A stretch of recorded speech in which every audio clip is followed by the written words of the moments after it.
நம்ம உலகத்துல இருக்கிற எல்லா உயிரினங்களுமே ஒரு குறிப்பிட்ட வயசு வரைக்கும் தான் வாழுவோம். அதுக்கப்புறம் நம்ம இறந்துருவோம். இப்போ நம்மலாம் பார்த்தீங்கன்னா, இப்போ ஆவரேஜா ஒரு மனுஷங்கள எடுத்துக்கிட்டீங்கன்னா, இப்போ இப்போ வாழ்ற மனுஷங்கள எடுத்துக்கிட்டீங்கன்னா, ஒரு 74 வருஷம் தான். சராசரியா பார்த்தீங்கன்னா, ஒரு 74 வருஷம் வரைக்கும் ஒரு மனுஷன் உயிர் வாழுவான். இப்போ பர்ட்டிகுலரா சொல்லப்போனா தமிழ்நாட்டுல எடுத்துக்கிட்டீங்கன்னு பார்த்தீங்கன்னா, 72 வயசு தான் ஆவரேஜான வயசு. அப்படிங்கிறபோது நம்ம மட்டும் இல்ல, எந்த உயிரினமும் பார்த்தீங்கன்னா, ரொம்ப நாளைக்கு வாழ முடியாது. ஆனா இந்த இம்மோர்டல் ஜெல்லிஃபிஷ்ன்னு சொல்லப்படுற இந்த ஜெல்லிஃபிஷ் மட்டும் பார்த்தீங்கன்னா, இதுக்கு எத்தனை வயசானாலும் சாகவே சாகாது. ஏன் அந்த ஜெல்லிஃபிஷ் மட்டும் எத்தனை வருஷம் ஆனாலும் சாகாது? அதுக்கு என்ன காரணங்கிறத இன்னைக்கான வீடியோல பார்க்க போறோம். சரி வாங்க ஸ்ட்ரெயிட்டா வீடியோக்குள்ள போயிடலாம்.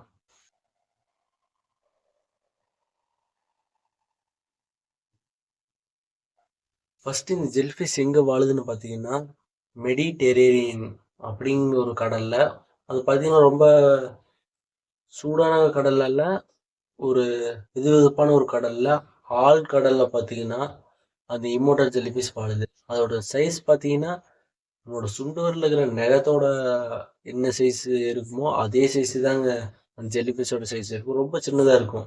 ஆனா அதோட டென்டக்கல்ஸ் பார்த்தீங்கன்னா மொத்தம் அதுக்கு 90 இருக்குது. ஒரு நல்ல வளர்ந்த ஒரு ஜெல்லிஃபிஷ் பார்த்தீங்கன்னா, இம்மோர்டல் ஜெல்லிஃபிஷ் பார்த்தீங்கன்னா 90 டென்டக்கல்ஸ் இருக்குது.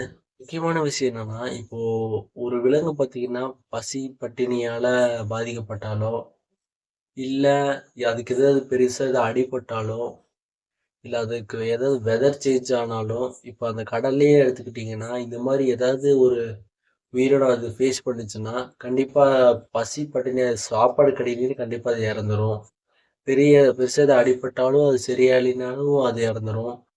அதே சமயம் பார்த்தீங்கன்னா, சடனா ஒரு டெம்பரேச்சர் சேஞ்ச் ஆகுதுன்னா, அந்த டெம்பரேச்சர் மாற்றத்துக்கு அதால தாக்கு பிடிக்க முடியாம சில உயிரினங்கள் சாகும். ஆனா இந்த இம்மோர்டல் ஜெல்லிஃபிஷ் பார்த்தீங்கன்னா, அப்படி என்ன நடந்தாலும் இது சாகாது. அதுக்கு காரணம் என்னன்னு பார்த்தீங்கன்னா, இது ரிவர்ஸ் ஏஜிங் பண்ணும். இப்போ பார்த்தீங்கன்னா, நம்ம சின்ன குழந்தையா பொறக்குறோம். அதுக்கப்புறம் குழந்தை பருவத்திலேருந்து அடல்ட்டா மாறுறோம். அதுக்கப்புறம் நம்ம பார்த்தீங்கன்னா, வயதானவரா மாறுறோம். அதே மாரி தான் இதுக்கும் ஒரு பலகட்ட ஸ்டேஜ் இருக்குது. இது முட்டையிலேருந்து வர்றது, திரும்ப இது பாலிப் கண்டிஷன் போறது, பாலிப்லேருந்து அடல்ட் கண்டிஷன் போறது. அதாவது ஒரு ஜெல்லி ஃபிஷ்ஷா மாறுறது.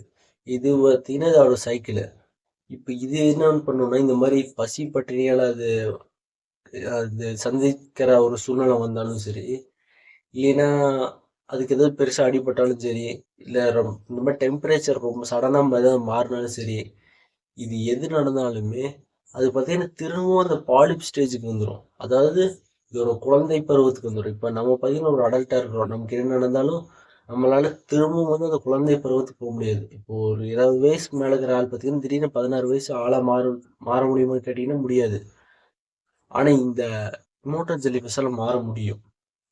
அதுதாங்க இதோட தனி ஸ்பெஷாலிட்டியே. இது பார்த்தீங்கன்னா, இந்த டிரான்ஸ்ஃபர்மேஷன் அப்படின்னு சொல்லிட்டு தான் இதெல்லாம் நடக்கும். இது இந்த மாதிரி ஏதாவது அதுக்கு அச்சுறுத்தும் வகையில் ஏதாவது பசி, பட்டினி, ஏதாவது இந்த மாதிரி சடன் கிளைமேட் சேஞ்சோ, டெம்பரேச்சர் சேஞ்சோ, அதுக்கு எது ஒத்துக்கலையோ, அதுக்கு எது பிடிக்கலையோ, அந்த மாதிரி அதுக்கு ஆபத்து எந்த நேரத்தில் உணருதோ, அந்த நேரத்தில் பார்த்தீங்கன்னா இதோட அந்த டிரான்ஸ்ஃபர்மேஷன் நடத்தி இது டக்குனு இது பார்த்தீங்கன்னா ஒரு பாலிப் கண்டிஷனுக்கு போய் திரும்பவும் அது முதல்ல இருந்து வளர ஆரம்பிக்கும். திரும்பவும் இது அடல்ட் ஆகும். மறுபடியும் ஏதாவது ஒரு பிரச்சனை ஃபேஸ் பண்ணிச்சுன்னா திரும்பவும் இது பாலிப் ஸ்டேஜுக்கு போகும். இது பார்த்தீங்கன்னா ரிப்பீட்டடாக நடந்துகிட்டே இருக்கும். எப்போ பார்த்தாலும் இது அடிபட்டுட்டே இருந்தால் தான் மாறுங்கிறது இல்லை. ஒரு குறிப்பிட்ட வயசு போனோடனே திரும்பவும் இது இந்த ஸ்டேஜுக்கு வந்துடும். திரும்ப குழந்தை பருவத்துக்கு, அதாவது ஒரு பாலிப் ஸ்டேஜுக்கு வந்துடும். இப்படியே இதை ரிப்பீட்டடாக பண்ணிட்டு இருக்கிறங்காட்டி இதுக்கு கடைசி வரைக்கும் சாவே வராது. ஏன்னா இதுதான் அடிக்கடி குழந்தை பருவத்துக்கே போயிட்டு இருக்குது. ஸோ அதனால பார்த்தீங்கன்னா இதுக்கு சாவே கிடையாது. அதே சமயம் பார்த்தீங்கன்னா, சரி இதுதான் சாவே சாகுது அப்படின்னு கேட்டீங்கன்னா கண்டிப்பா சாகும். ஆனா இது ஏன் சாவலின்னு சொல்றாங்கன்னா, இதுக்கு வயசாகி சாகாது என்னைக்குமே. இது பார்த்தீங்கன்னா நிறைய ப்ரெடேட்டர்ஸ்லாம் இருக்குது. சி ஸ்லக்ஸு, டேர்ட்டில்ஸு, இன்னும் நிறைய உயிரினங்கள் பார்த்தீங்கன்னா இந்த ஜெல்லிஃபிஷ்ஷை பிடிச்சி சாப்பிடும். அப்படி சாப்பிட்டு கொல்ல முடியுது. ஆனா இது வயசாகி சாகாது இதுவே. ஸோ அதாங்க இதோட தனி ஸ்பெஷாலிட்டி.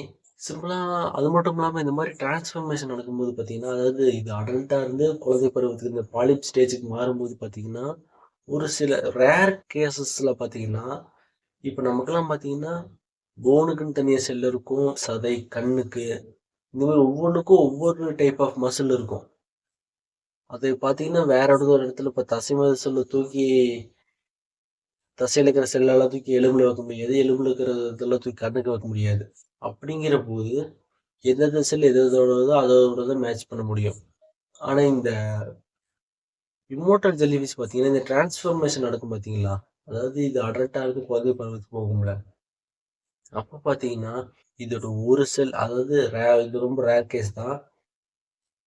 இதுக்கு பார்த்தீங்கன்னா, இப்போ எலும்புல இருக்கிற ஒரு டிஷ்யூ அதாவது ஒரு செல் பார்த்தீங்கன்னா, கண்ணோட செல்லா மாறும். இப்ப நமக்கு மாற மாரி தான் சொல்றேன். அந்த மாரி வெவ்வேறு ஒரு செல்லு வந்து இன்னொரு செல்ல வேற ஒரு செல்லா அதால உருமாற்றிக்க உள்ள முடியும். உருமாற்றிக்குது ஒரு சில ரேர் கேஸ் எல்லாம். இது பார்த்தீங்கன்னா, ஹியூமன் மெடிசின்ஸ்க்கு பார்த்தீங்கன்னா, பயங்கரமா இது உதவுது. அது மட்டும் இல்லாம இத வச்சு நெறைய ரிசர்ச் கண்டக்ட் பண்றாங்க. இது வந்து ஹியூமன்ஸ்க்கு எந்த அளவுக்கு யூஸ் பண்ண முடியும். இதோட அந்த ரிவர்ஸ் எட்ஜிங் அந்த மெக்கானிசத்த வந்து அது மெடிசின் துறையில யூஸ் பண்ணி அது நமக்கு எந்த அளவுக்கு இது மூலமா பெனிஃபிட் அடைய முடியும்னு இன்னும் ரிசர்ச் பண்ணிட்டு இருக்கிறாங்க. நீங்க இந்த ஜெல்லி ஃபிஷ்ஷ பத்தி என்ன நினைக்கிறீங்க? மறக்காம கீழ கமெண்ட் பண்ணுங்க. சரி உங்கள நெக்ஸ்ட் வீடியோல பார்க்குறேன். பாய்.